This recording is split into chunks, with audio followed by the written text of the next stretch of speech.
how do we build a healthy organization? Well, there's four things, four disciplines that all healthy organizations have to have. The first thing they have to do is they have to build and maintain a cohesive leadership team, which is what we're going to talk about in a second.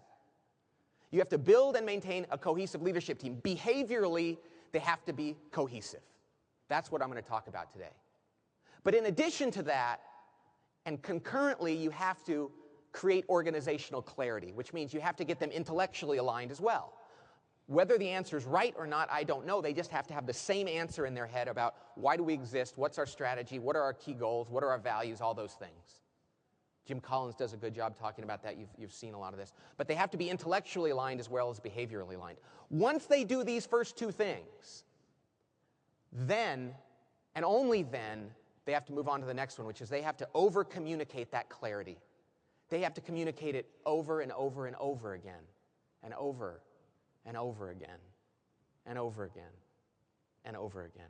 They say now, research shows that employees in an organization have to hear things 7 times before they believe it. 7 times.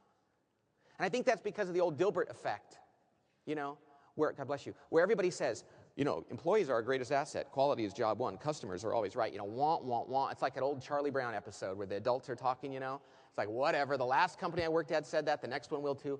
It's only when people hear things over and over again and repeatedly in different forums and in different ways and from different people that they start to actually believe it.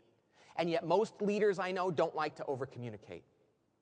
Most leaders I know, whether they're a Myers-Briggs NT, which means rational for those of you who know, or just most leaders for whatever reason don't like to over-communicate because they find it to be redundant.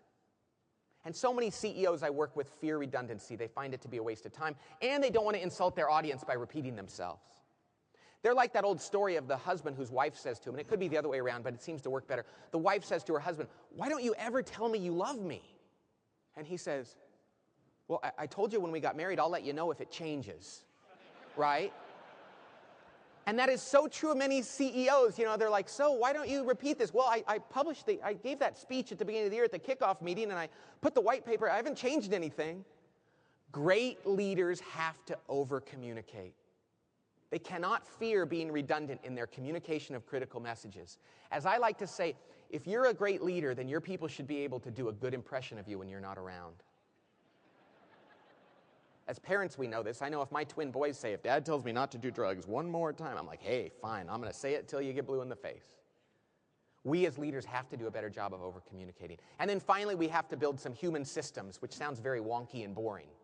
But we have to put in place some human system, some structure around how we manage people, how we hire, fire, reward, motivate. And the key to those human systems, all I'll say about this is they need to institutionalize our culture without bureaucratizing it. I wish I knew who came up with that phrase, because it wasn't me, and I love it. We have to institutionalize our culture without bureaucratizing it.